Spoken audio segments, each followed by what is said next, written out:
Vikings talk. It's Purple Daily on Score North and ScoreNorth.com. Purple Daily, presented by Surly Brewing Company.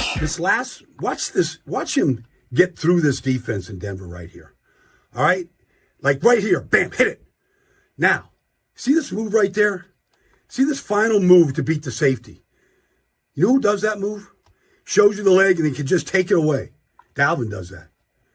And this guy wears number 32. Something about running backs and the number 32 kind of makes you think maybe they're a little bit special. Brian Baldinger doesn't just like football, he loves football. Dude, wow, that's amazing. Football! Yeah! Football!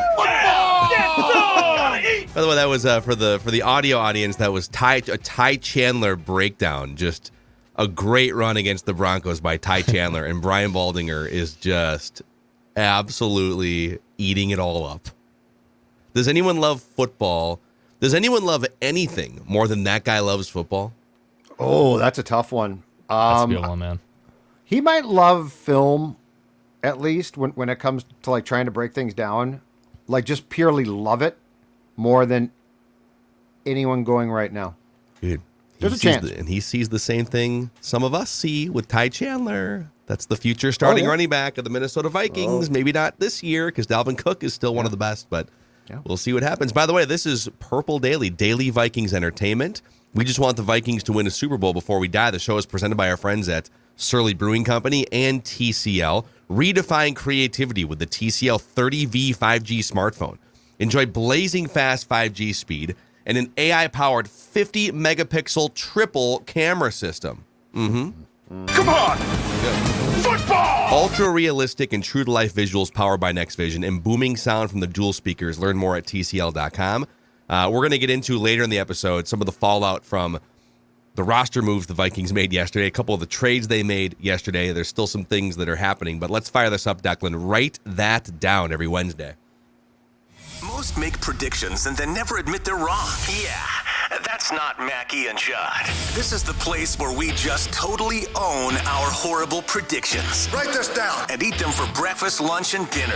Write that down. It's Write That Down. Write it down. You like writing things down. With Mackie and Judd. Right, this is the most dangerous and innovative segment in all of sports media. We do it on Mackie and Judd, the classic, sort of more wide open, you can predict anything about anything.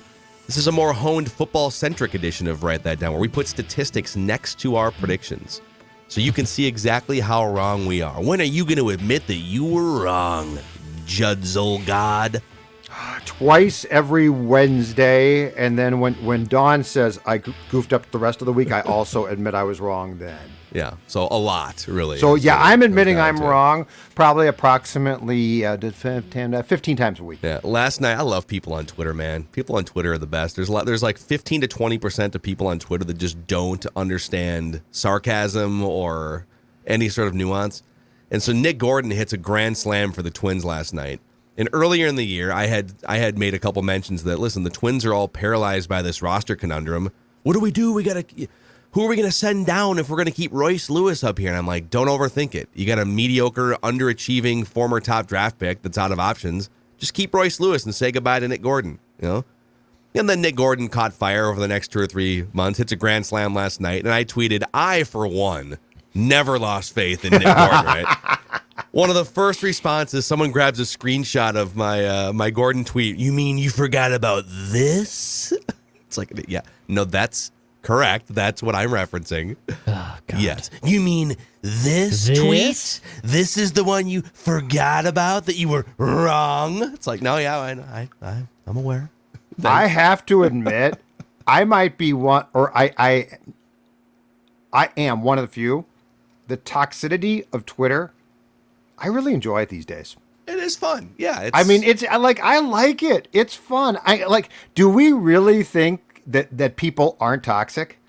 Of course they are. There's a lot of toxic people. They're just showing the world who they are now. Exactly. Behind anonymous. I don't like the anonymous accounts. Like, at least if you're going to be a toxic a-hole, be yourself on Twitter and on social media, you know? Let's see who you are. I got ripped by a guy last night. So, Phil, you said I think it was in the morning yesterday, that, Judd was right about Mond, and you all just joking, that you all owe Judd an apology. I said apologize to Judd, you cowards. And some guys like, he was right about a backup quarterback. Let's slow down. He's wrong. There's hours of tape of him being wrong. And so I clicked on the guy's account. 0 followers, which leads me to believe it was a burner account from someone. And the account was probably launched in like April of 2022. Just some guy, probably some guy that you have blocked, and now he's creating more accounts to troll you. I liked it. Anyhow, we just want the Vikings to win a Super Bowl before we die around here. So let's get into these predictions and accountability sesh first here. Here's how it works, by the way. 3 Vikings or football-related predictions every single week. They must be quantifiable. We keep track of batting averages. Completion percentages on this show, batting averages on the other show, and then touchdowns for predictions that go kind of above and beyond. Listeners, if you want to participate, like our guy Jordan is about to, then you can send us a message through the Score North app. All right, what came off the board? Well, a lot. Oh, boy. Oh, this is kind of a comeuppance for Judd here. Oh boy. We'll just go through the bad ones first. You said Kellen Mond will make the 53-man roster as the third quarterback on the depth chart. And then at one point, like a year and a half ago, you said Kellen Mond will be the starting quarterback for the Vikings in week 1 of 2022. You said Sam Darnold will be traded by the Panthers before the regular season begins. I mean, I guess that could still happen, but he's on the injured list now. So Baker Mayfield will not be the starting quarterback when the 2022 season begins, or won't be a starting quarterback. He is. Wyatt Davis will be the Vikings starting right guard in week 1. Mannion will be the primary backup to Cousins in week 1. You did salvage some of it by saying, we missed this one a few weeks ago, that Deebo Samuel will be with the 49ers when training camp opens, and he was. So there you go. That's a pretty rough week there, Judd. You okay? I'm trying to get out of the picture. Okay. Well, hold on a second. The bosses are calling. Do I get a raise? Oh, no, I've been fired. Oh, thank you. There it is. It became too dangerous. Well, I joined you here. My God, this is terrible. I'm in the same bin here. I said this was not a very big ask, but the fact that Kellen Mond couldn't find Emir Smith-Marset for a touchdown. Nice pass on Saturday. I thought this happened. I'm surprised it didn't happen.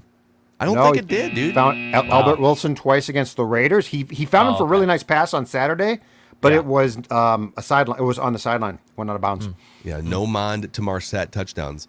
I said, Wyatt. This is another very, very small ask here. Wyatt Davis will, at some point in off-season workouts, at any point between May and September, work out with the second team. The second team, not the first team. The second team. He didn't. Somehow. This is a disaster. Another small ask here. Can someone other than Garrett Bradbury, one of the worst centers in the NFL, take at least one snap at center with the first team offense in a practice or preseason game? And we're not counting the first team in these preseason games where the real first team sat. That doesn't count. So I said Case Cookus will find his way on a training camp roster, but then he screwed up his leg or something in a USFL game. I said in preseason, Ty Chandler will go for at least 200 yards from scrimmage. Well, he was averaging like 7.5 yards per touch. They just didn't use him very much. I did salvage a little bit by saying Kyle Sloter's road will come to an end. He will not sign with another NFL team during 2022 training camp. And sure, once he got cut, that was a wrap. All right, listeners, producer AJ said Ty Chandler will score 3 touchdowns in the preseason. Didn't quite get to 3. Andy said Wyatt Davis will start the season at right guard, but will be benched by week 6. Well, you were on to the second part. You were closer. Right there. Declan, in the end, a pretty damn good week here. A lot of stuff coming off the board here, but we'll start with the bad. Nick Mullins will get at least 10 snaps at quarterback for the Vikings against the Broncos. He didn't play. Booth will get an interception in the preseason. I don't think that happened. Jalen Naylor, 2 preseason touchdowns. Raiders will sign Kaepernick by week 1. I mean, at this point, they would just wait till after week 1. And then the Niners will release Jimmy G. They will not trade him. Well, you were right about not trading him, but I guess, do you want to keep this one on the board all season in case they just release him? No, it's fine. You can take it off. Okay. I think the spirit of it was sort of when they make the decision, and the decision was contract. So, but you had some good stuff here. You said Zach Davidson will have more receptions in preseason games than Johnny Munt. Mond will lead the Vikings in passing attempts in the preseason. He did. This is a touchdown here. This is a long shot to make the roster, and Luigi Villain did make the 53-man roster. Nice. And then you said Mike Zimmer will not hold the title of defensive coordinator on any team in 2022 by week 1. So we're kind of there, and I don't see that happening in the next week and a half. So 33rd team. That's who he's defensive coordinator for. Media. So with that, Declan widens his completion percentage lead just under 37%, and he widens his touchdown lead at 9 touchdowns. I'm at 33%, 5 touchdowns. Judd's at 28.5%, 2 touchdowns. Listeners at 27-ish% and 4 touchdowns. Are you okay? Right there, Judd? No, I should have jumped you. I had a perfect chance to jump you, and I completely bleeped it up. If you make predictions that come off the board in a shorter amount of time, and you're not pushing things out for so long, you don't got to worry about things getting burned. What is this accountability could have stuff? You made a bunch of wrong I've won predictions, titles before, okay? I've won titles before. I know how to win titles. I just have to go watch the film, easily correct things, and come back, and I need to get into second place. Okay, all right, Bill Parcells. Okay. Back in the 80s when I used to be irrelevant. Just because you won a title a couple years ago, Super Bowls, okay? Bill Parcells won Super Bowls. He was Bill Belichick's mentor. Put some respect on Bill Parcells' name. Plus, the Wilfs love him. Let's get Jordan in here. He's our guest listener predictor here on Purple Daily today. Jordan, what's going on, man? Repping the Stefon Diggs jersey. When did you first become a Vikings fan? Oh, probably back in the early 2000s. I don't remember what year it was, but my family's been a fan growing up, so I just joined on the bandwagon, I guess. So what's in your time, like 20 years being a Vikings fan, what's the most upset they've made you? When Blair Walsh missed the kick against the Seahawks in the game. I was at the game, and we all thought it was good. It was the quietest I've ever heard the stadium. It was crazy. Where were you sitting? I was sitting in one of the end zones, the opposite of where the kick went. Oh, so you saw it. You saw it then, for sure. Yep. Oh, How cold were you that day? Because that was a miserable day. It actually wasn't too bad. There was a bunch of people crammed together, so that's a body warmth. Good. So here's how this is going to work. We're going to start with Jordan, over to Judd, Declan, and then back to me. 3 trips around the room. Football or Vikings or show-related predictions here. So, Jordan, you're under center, man. All right, my first prediction is that Adam Thielen will lead the team in touchdowns this season. All right. And receiving touchdowns, I should say. Receiving touchdowns. Yep. Red zone target? He's a great red zone target. I think the question is going to be health for him, and then maybe even just because you look at the Rams' distribution of opportunity, and they decided Cooper Kupp is the best receiver on our team, and he is literally going to get targeted no fewer than 10 to 11 times a game. And then so if they have limited targets for the rest of the receivers, does KJ Osborne take a step up? But red zone, Thielen should still be probably the number one safety blanket, just with how good he is. We'll see. All right, Judd, your first prediction. Write this down. All right, I'm going to start off with a Gopher football prediction for tomorrow night. So Declan, yes, it's going to come off the board right away. Proud of you. Aren't we all excited? Very proud of you. Aren't we all excited? All right, making his comeback after tearing up his knee in the opener against the Buckeyes last year, Mo Ibrahim will rush for more than 100 yards and at least a touchdown against New Mexico State. Okay. So he will exceed 100 yards against Jerry Kill's pathetic defense and score at least 1 touchdown. Old Jera. All right. Write this down. Dex. All right, my first prediction. Write it down. We kind of talked about the Vikings maybe making another move between now and the start of the season with some cap space and roster flexibility. So write this down. The Vikings will have a week 1 starter who is currently not on the 53-man roster. So this prediction, as of 11 a.m. on August 31st, the Vikings are going to have a week 1 starter who is currently not on the 53-man roster. Is this probably a touchdown? Because the center would be the real Center, option here, right? D tackle. Also, like, just in general, unfortunately, I'm not trying to speak this into the universe, but injuries could happen in between now and training camp in a weird fluky practice situation. So the Vikings will have a week 1 starter who is currently not on the 53-man roster. Okay. So I guess if let's say they wound up signing Ndamukong Suh, would he technically not start? Because Dalvin Tomlinson, Harrison Phillips. Right. And this would be incorrect if that's Or the I case. guess maybe, I guess you're He's right. starting the Watts place. Yeah, Suh would start. But I don't think that they'll sign him till week 2. So Yeah, okay. All right, write this down. Write this down. I'm going to give you a go for football prediction here, too. There's a lot of drama here. Jerry Kill. What's that? Nothing? Oh. Yeah. Nothing? There we go. Give my background tracker. Jerry Kill, I don't want to make the game about me. It's about the players. It's not about me, even though I'm going to do a media tour in which I tell Randy Shaver that I may not shake hands with PJ Fleck after the game, but, it's not about me. It's about the players, and I don't want to make it about me coming back. It's like, well, you just did. But here's what's going to happen at the end of the game. Write this down. I don't know if there's going to be some chippiness or what, but PJ Fleck and Jerry Kill will press flesh with their hands. They will touch hands in some way at the end of this game. It might be a blow-by. It might be a firm, like, Jerry might pull PJ in and try to, squeeze the life out of his hand. But they will, maybe it's just literally like a quick, boom, and we have to review the tape. But they will touch hands after this game is completed. Write it down. I wonder if, so the question I've got about that is PJ going to run up the score, which he easily could on Jerry, which might cause Jerry to bolt? I hope so. I mean, I would be fine with that. Like if he runs up 55 points, 60 points, okay? Then I think Jerry might bolt from the sideline. But if he doesn't run up the score, I think they press flush. Okay. I'm also on the record saying that I think Jerry covers the 37.5 or whatever I locked I'd love in to at. see a fight. I'd love to see a coach fight. Wouldn't that be great if they just went 50-yard line? Who do you think wins that fight? Because, I mean, obviously PJ. there's a huge age difference, but I feel like Jerry Kill legitimately wants to inflict pain on PJ Fleck. I don't think Fleck has any sort of ill will feelings. Fleck has said that Jerry Kill was like a mentor to him and stuff. It's weird. It's very odd. The whole thing's odd. The whole Jerry Kill thing is very weird to me. I don't want to make it about Write me, this down. but here's a few things about me. All right, Jordan, your second prediction. All right, for my second prediction, I think Cameron Dantzler will be the highest graded cornerback for PFF in Week 1 against the Packers. Yeah, I like where you're going there. Beating up Pat P, huh? As he did last season. Yeah. Just raising up Dantzler.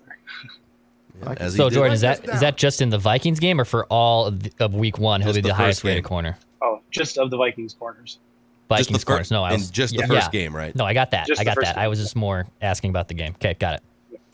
All right, Write this down. Judd.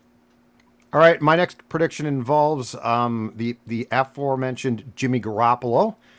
Jimmy will start no fewer than 2 games for the Niners this season. Trey Lance will get hurt. Trey Lance will get benched. You don't do what the 49ers did unless you have seen what I saw in those joint practices was the hitch from the kid from Marshall. The hitch in his throwing motion. Some red flags. I mean, Jimmy Garoppolo, this whole thing makes 0 sense.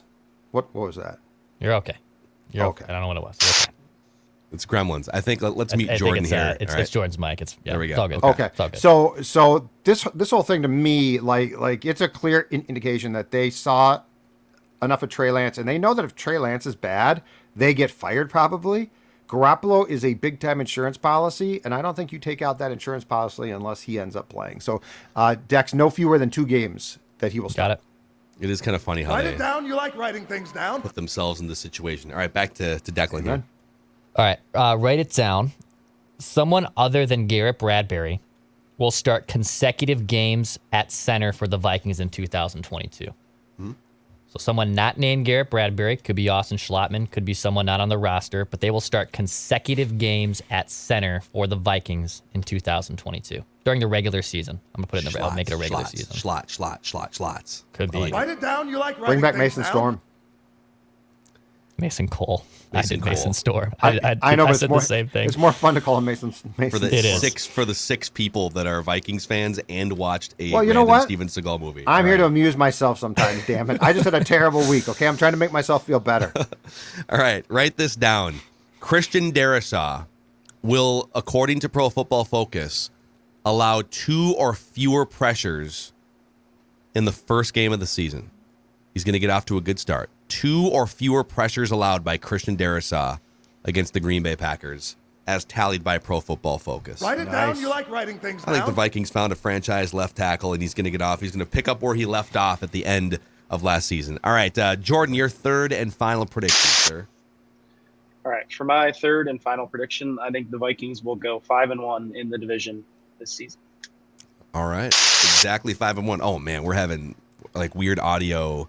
I think we probably have to say, let's give you 10 seconds quick to thank anyone in your life that brought you to this point here, Jordan. Just want to thank my parents, I guess, for my dad and my grandparents, especially for getting me to be a Vikings, Twins, Minnesota sports fan, and taking me to a bunch of games when I was younger. So. Awesome, man. Great predictions, Jordan. Good luck with them, and enjoy the season, all right?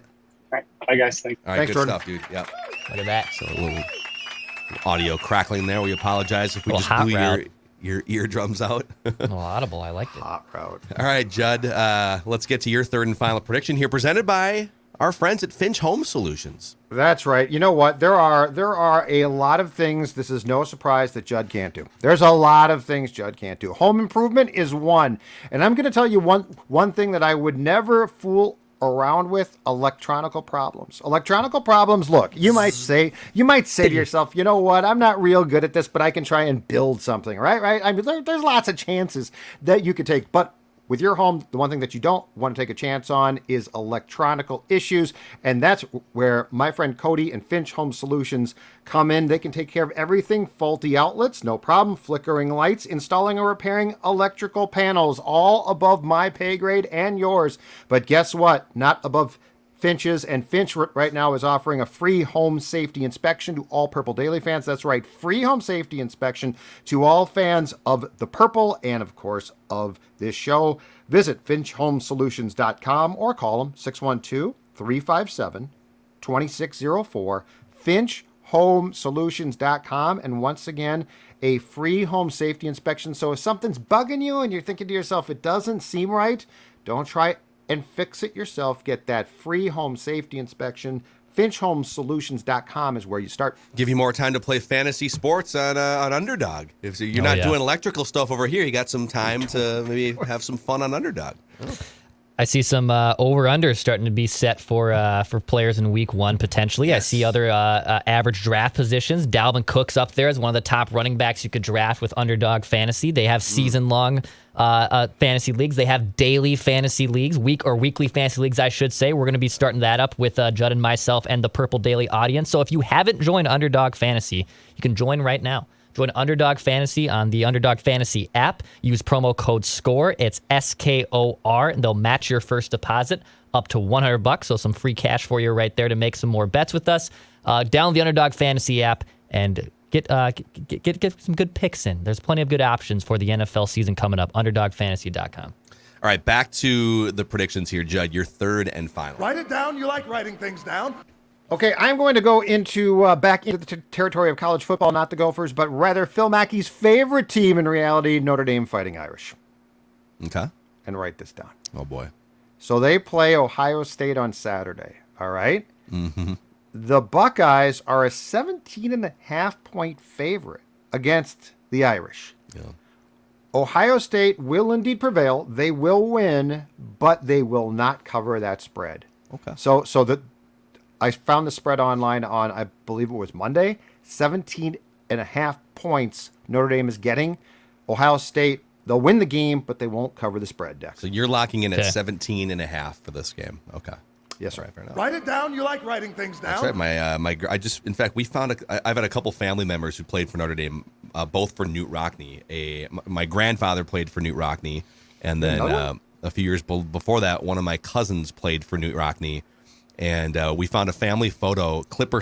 Maurice Clipper Smith is the name of my cousin, and there is a photo of him. It's like one of the last photos ever taken of Newt Rockne before his plane crash.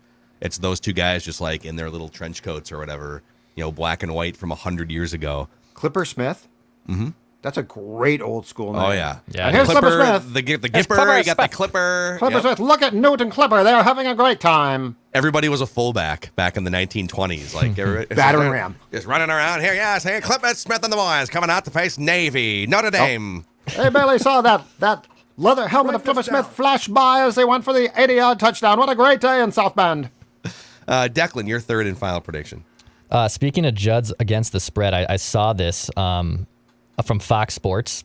If you remove 2020, the Vikings are 36-18-4 against the spread at home. That is the best figure in the NFL among home teams. So, like at the home, the Vikings typically will cover the spread. Mike Zimmer.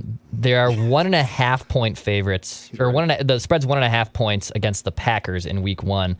But I'm going to say this one instead because I was going to try to quantify that in a bigger way, but it got too confusing and I didn't want to try to track all these. So I'll say this instead. Right now, the over-under in that game in Week 1 was 48 points per DraftKings as of August 31st, too, by the way. I'm sure it could move. But as of August 31st, the over-under for the Vikings and Packers is 48 points. I will say the Vikings-Packers games will be 48 points or under. Okay. So I want the push, too. If it pushes, I still want the credit here. So it'll be 48 points or under in Week 1 against the Packers. Okay.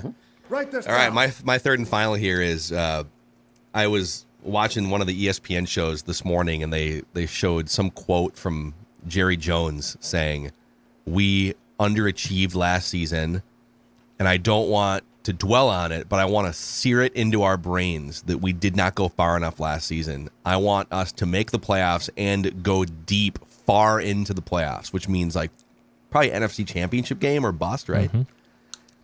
Mike McCarthy will no longer be coaching the Dallas Cowboys in the month of January. So whether they get as far as they want to or not, it will not include Mike McCarthy January 1st or beyond. So I'm saying he will get fired before the calendar year turns to 2023. Or step down in some form, whatever. But Mike McCarthy will not be the Dallas Cowboys coach on January 1st, 2023. And week 18 is when now? It's the second week of January, right? I think they play two, one, for sure one, maybe 2 games in January. Okay. Yeah. I think it's 2 games in January. Dude, they had 37 penalties in the preseason. Yeah. And you know what? Yeah. Sean Payton is going to do a great job there. He is. Oh, I know. Couldn't they just have him take over in January or in December? Just get out. No, because he's probably like traveling and stuff. Bahamas a little bit for Sean Payton. I bet he's going to enjoy this year off. He's been coaching forever, but he'll do a good job there. Yeah, and Mike McCarthy, it's lost his fastball, I feel like, a long time ago now, don't you? Yes, he did. He did. He did have a fastball. They had the Bucks, Bengals, Giants, Commanders, Rams in their first 5-6 games. If that's a 1-4 start, he gone. And then you can hire my guy Kellen Mond. Just take him.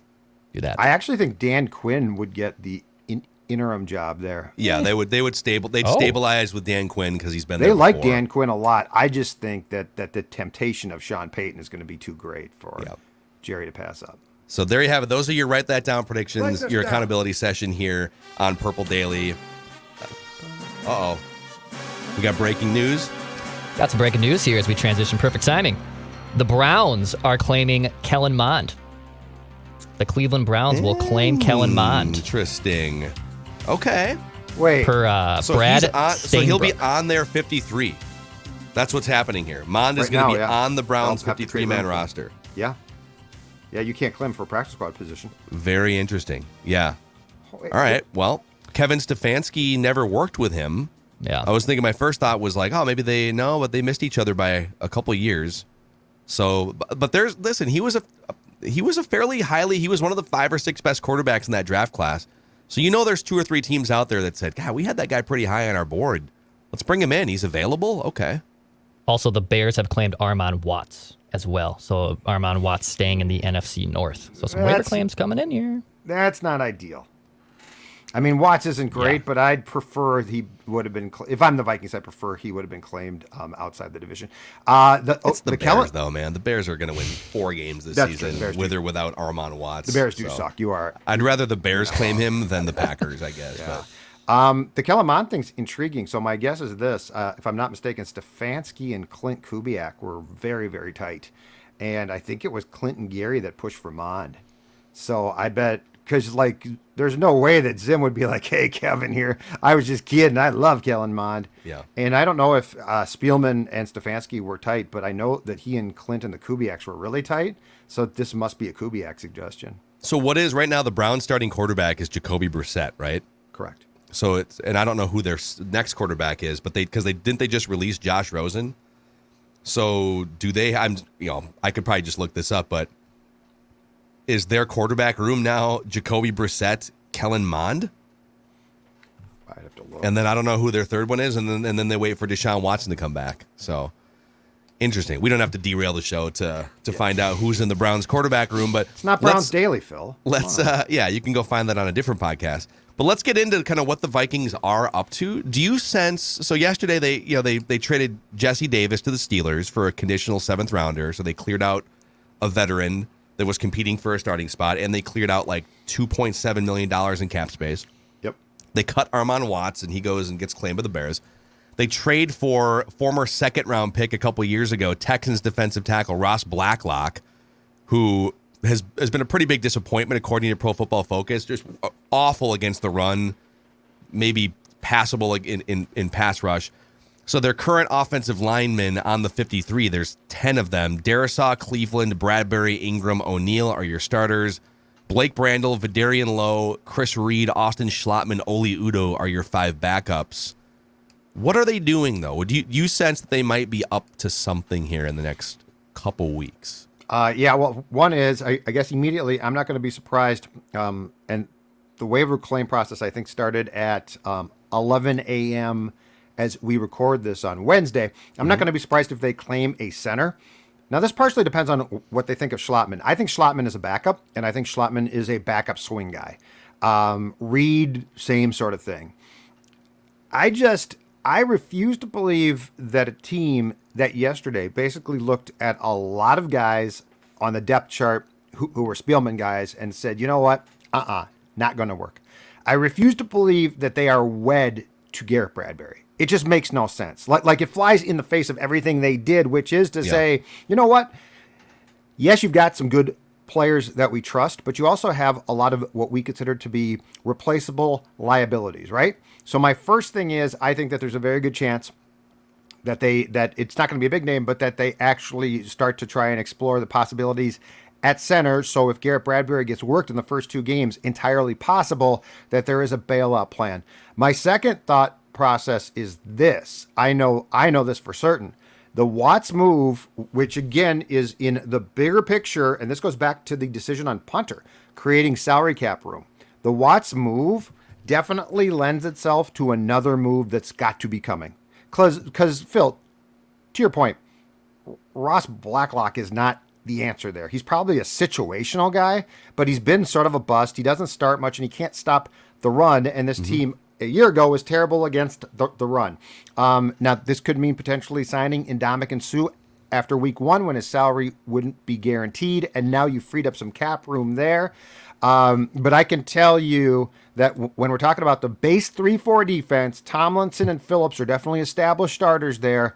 But now with Watts gone, there is an opening being held or being explored for someone, and I refuse to believe that is suddenly Blacklock. Yep. And so Adam Schefter just put out a screenshot of all the waiver claims that were made as the waiver period opens up here for the first time.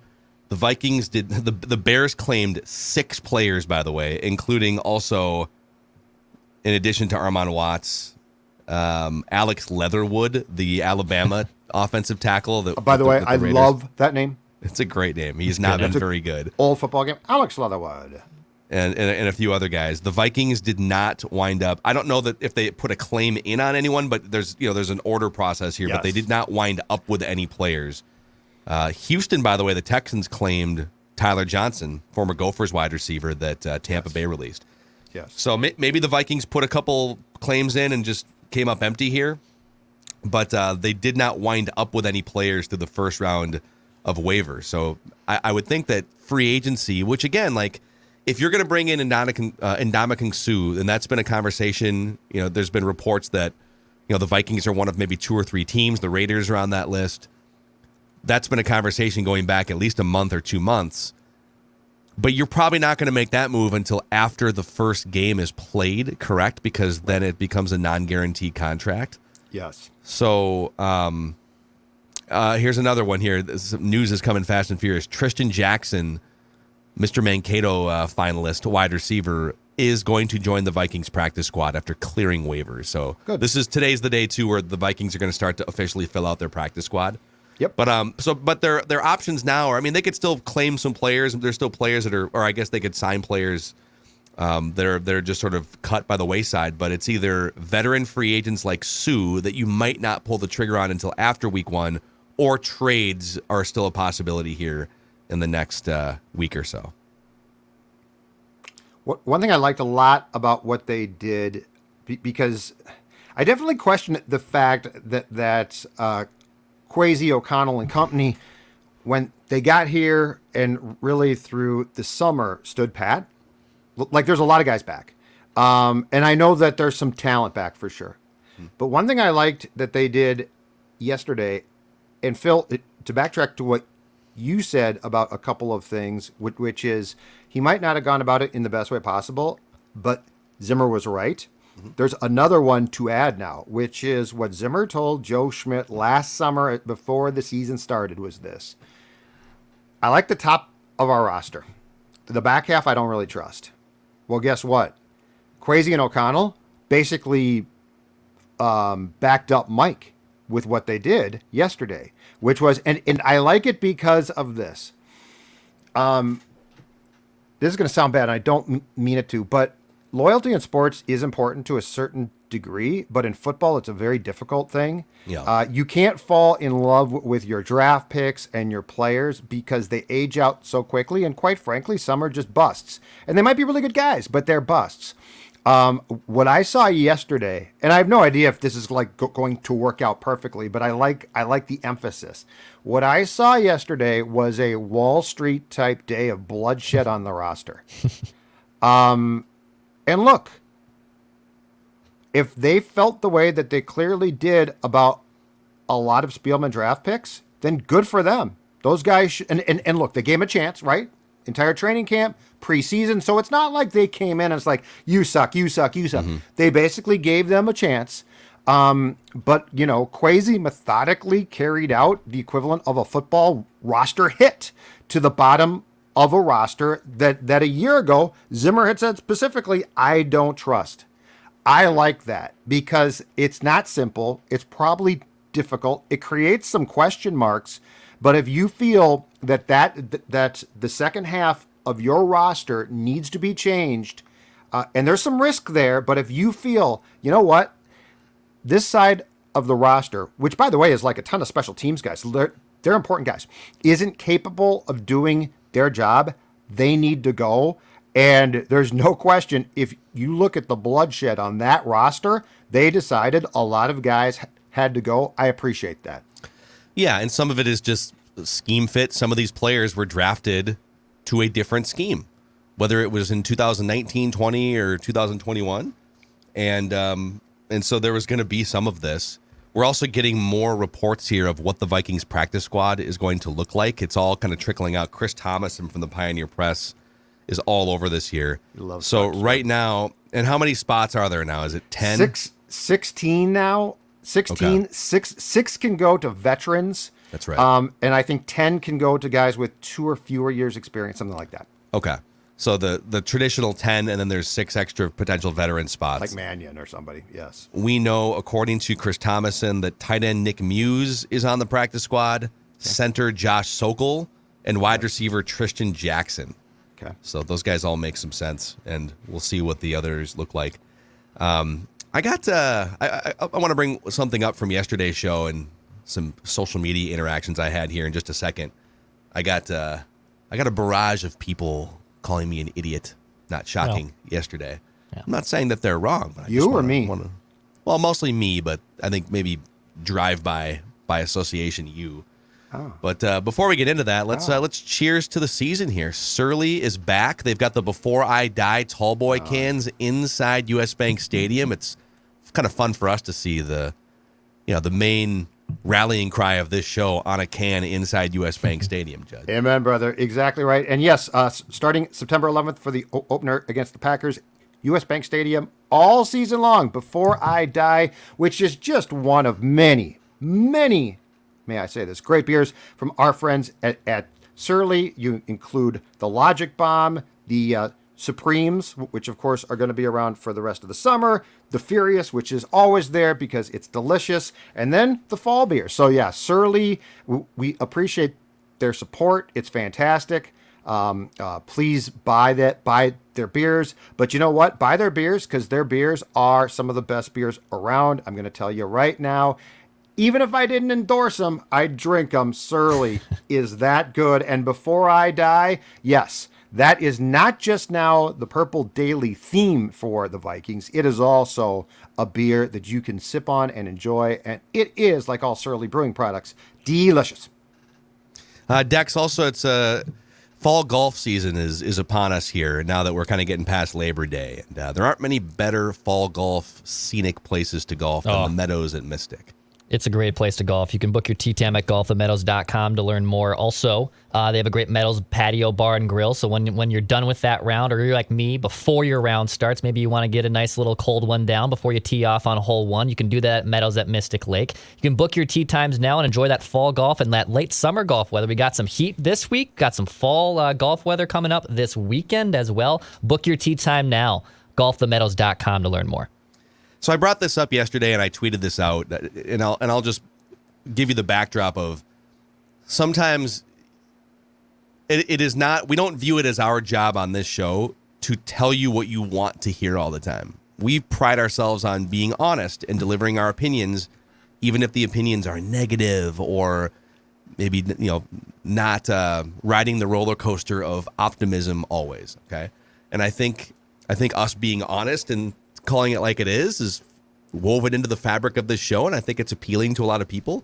But sometimes we tell you the things that you don't want to hear. Like Judd spent the entire training camp portion feeding you your medicine and making you eat your broccoli on Kellen Mond. Guys, you kept saying, guys, I don't think he's the guy. I don't think he's the guy. He's not the backup. You can't put him into an NFL game. Judd, quit being so negative. Judd, you're bullying Kellen Mond, right? And in the end, you weren't trying to be a bully or negative. You were just observing and giving our audience your thoughts from, watching practice on a daily basis. And yesterday, I said on the show and on Twitter, we've spent the entire offseason as a fan base, the Vikings themselves, they're not super overt about it, but like the tone coming out of the Vikings organization is that Mike Zimmer was a problem. And Mike Zimmer was the cancer that needed to be cut out of this thing. And there is some truth to that. I am not denying that. But the way that we have gone so far down that path, and then you get to the end of training camp and cuts come in, and Mike Zimmer turned out to be right about the 2021 draft class in a lot of spots. He turned out to be right about Kellen Mond. Should he have handled it the way that he did after that Packers game? No, but he was right. He was right about Kellen Mond. He was right about Wyatt Davis. He's been right about some other things. And one of the biggest things that, and again, he hasn't been super frontal about this publicly, but in reports, some of the things that Zimmer has told people behind the scenes, did not get along very well with Kirk Cousins. He told everyone 4 years ago, I'm going to get fired if we sign a non-elite quarterback to a big money contract. Now, should he have embraced it more?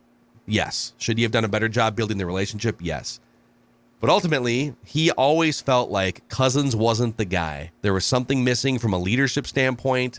There was something missing, just various on-the-field components, and he never believed or bought into Kirk Cousins at the level that most coaches buy into their quarterbacks. And all I pointed out yesterday was, well, he wasn't wrong about everything. He was wrong about a few things here and there for sure. Probably wrong in the way that he treated some certain people, but he was right about these things as they pertain to the 2021 draft class.